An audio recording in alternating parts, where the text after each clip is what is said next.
It's Sunday, April 12, 2009. I'm Christina Nicolacuto, and this is Park Exposed.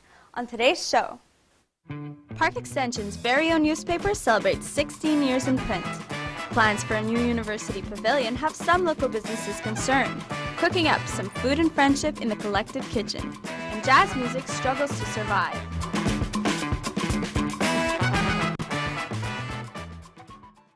Good evening. Our small community newspaper is putting up a fight during these tough economic times. Two journalists started PX News in 1993, and 16 years later, the paper is still being distributed through the mail.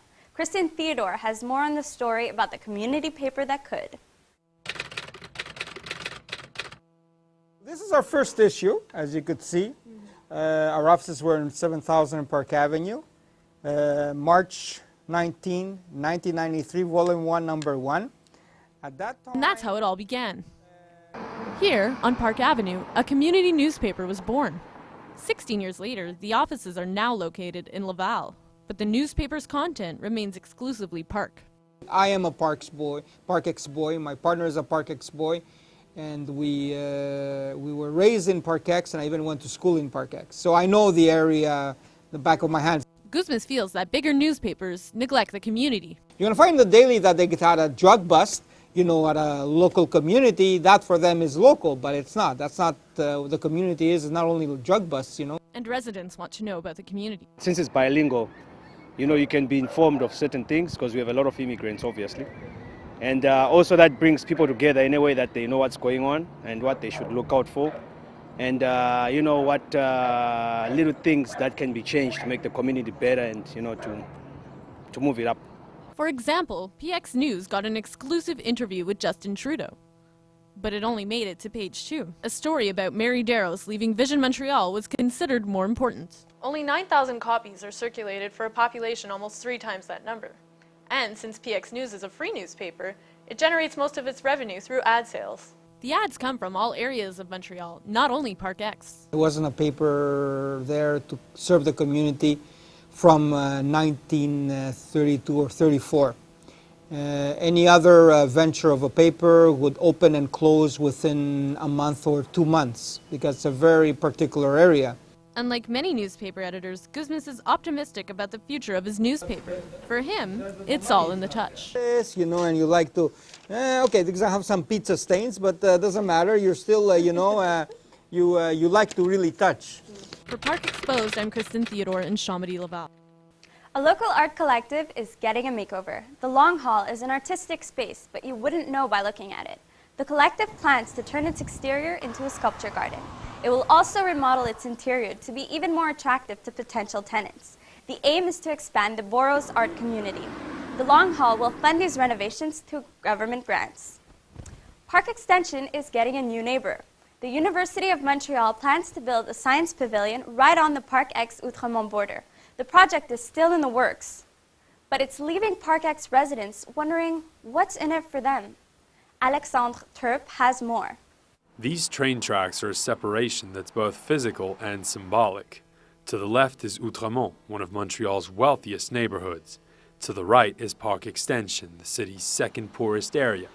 This old marshalling yard has stood here unchanged for many years, and that's where l'Université de Montréal comes into play. It plans to build a new campus right on the Outremont Park X border. Entre Parc Extension, ici, et l'Université de Montréal. 10,000 students, 1,600 new workers right on your doorstep. It's the kind of boost Park X could use. The only problem is many Park X residents don't feel like their area is part of the plan. The man on the right is Denis Giraldo. He works for the Comité d'Action Parc Extension, an organization that deals with housing issues in the neighborhood. Ce que nous avons dit lors des consultations, c'est que ça ne donnait pas un bon message. On disait que on a utilisé le mot tourner le dos à notre quartier. Giraldo is referring to the one lonely footbridge that connects Park X to Outremont. U of M spokesperson Sophie Langlois insisted that the project is based in Outremont. The marshalling yard is located in the borough of Outremont in itself. So that's why we've worked mostly with the borough of Outremont in terms of planning. However, Langlois also said that consultations are still underway and that the university is still listening to suggestions from the people of Parc X. We've been consulting with people within the boroughs, development people, community groups, local businesses, before presenting the project. The thing that's clear is that for Parc X business people, accessibility is the key. S'il n'y a pas une accessibilité de ce pavillon vers le commerce, ça sert à rien. Comme ça, elle n'existe pas. The University of Montreal says it will be holding consultations in March and that it's keeping an open ear to suggestions. That open-mindedness might come in handy if U of M wants to satisfy Parc X residents who feel the project as it stands leaves them isolated and on the wrong side of the tracks once again. For Parc Exposed, I'm Alex Onturb in Parc Extension. What are your thoughts on the construction of the pavilion? How do you think it will affect you in your neighborhood? Drop us a line at parkexposed@gmail.com. From the classroom to the kitchen, a group is cooking up full meals for empty stomachs at half the price. That's coming up on Parc Exposed. Champagnard Avenue is a quiet residential area of Parc X, but there has been an issue about the unclean state of a park on the street. Reporter Alex Lusk is here in studio to discuss what exactly is going on in the park and what future action will be taken by Parc X. So Alex, what exactly is the problem with this park? Well, Christina, the main problem with Champagnard Park is that people are using it as a place to litter. There's usually garbage on the ground, and even after garbage day passes, people still litter in the park for some reason. The park was designed for children to play in, having a playground in it at all, but because of the unclean state, it doesn't smell very good and there are no children there. And because of this, most of the children head down the road to St. Roch Park to play instead, because that place is more clean. I personally went and took a look at the park, and to my surprise, it wasn't as bad as I thought it would be. But still, it didn't smell very good, there were no children playing in the playground, and there was some garbage there. To me, Christina, it's still a work in progress. So what does Parc X plan to do to fix this situation? Well, City Councilor Mary Darrows has said that police sometimes patrol the park, but they can't have someone there for 24 hours. But she also did add that the recent patrolling by the police has helped keep it cleaner.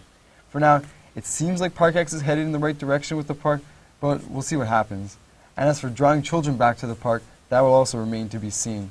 And I'll keep you updated on the situation as it progresses, Christina. Thanks, Alex.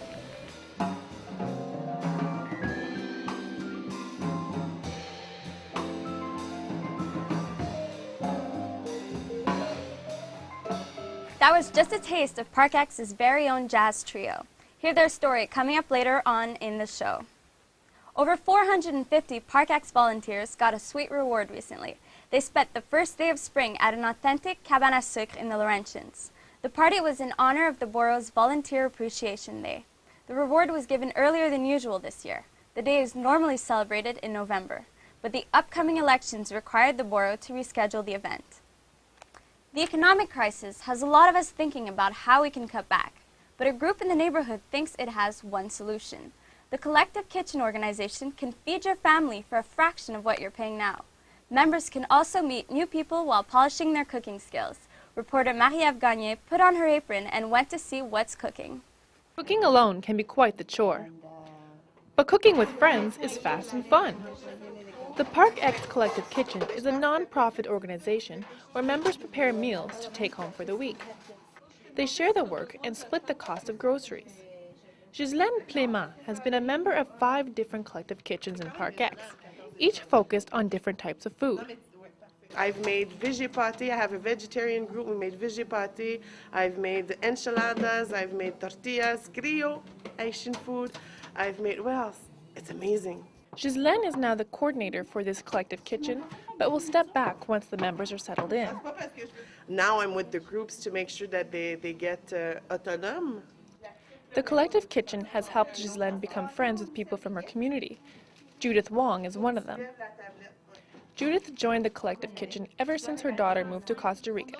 Participating in community activities such as this helps her improve her social life. I keep busy with the community. Like I come here, I meet people, I cook good food. Good and cheap food.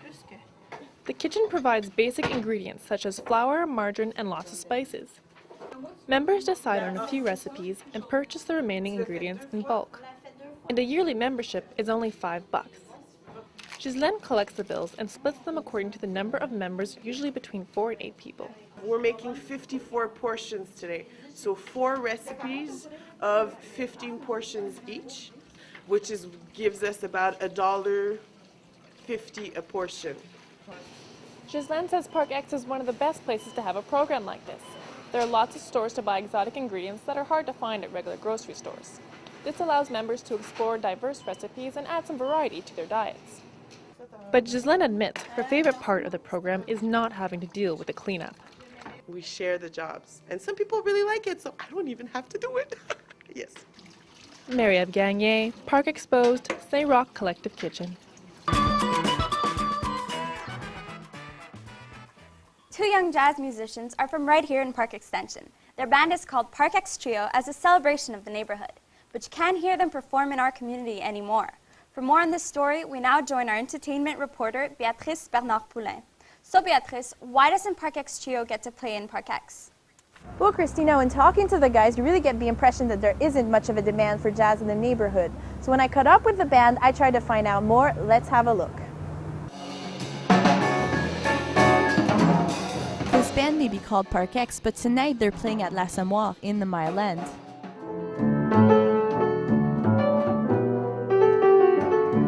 Alex and Gabrielle founded their jazz band just out of university. Quand on a commencé à jouer ensemble, on a commencé en duo, puis c'est pour ça qu'on est les 2 membres fondateurs de Park X. This summer, they want to play all the big international jazz festivals. Il y en a à Belleuil, il y en a dans toutes les municipalités. Donc là, il faut faire une recherche là-dedans aussi, puis envoyer ce qu'on peut.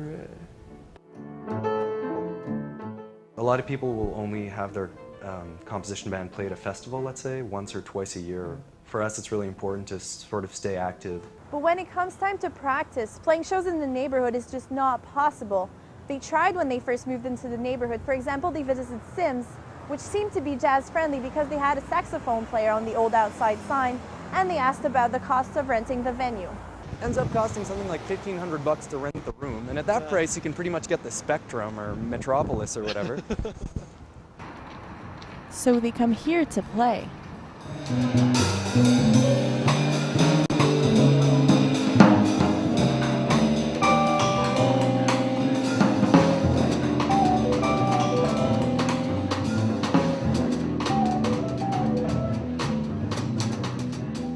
Even if they leave the neighborhood to play, Park X still plans to use a name inspired by where they feel at home. We live one on top of another in the same neighborhood. We have our rehearsal space in the basement. Yeah. And I mean, there isn't much chance to play around here, but I mean, the Riverpod, like this whole neighborhood really created our identity, I guess, as a band. And no matter where they go, there will always be a little bit of Park X with them. I'm Béatrice Bernard-Poulain for Park Exposed at L'Assommoir. The band just recorded their first CD. You can find it on iTunes and at the band's concerts. It will officially be launched on April 15th at Diezons in the Plateau. So Park X Trio might not be the option if you want to stay close to home, but that doesn't mean there's nothing to do. Here's your weekly calendar of events.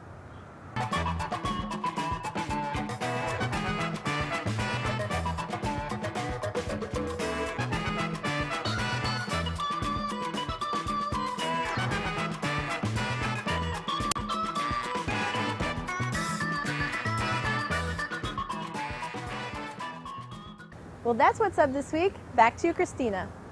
Thanks, Beatrice. And that's it for this week. I'm Christina Nicolo-Cuto. Join us again next week for more news all about Park X. In the meantime, we leave you with a preview of Park X Trio's new album. Have a good week.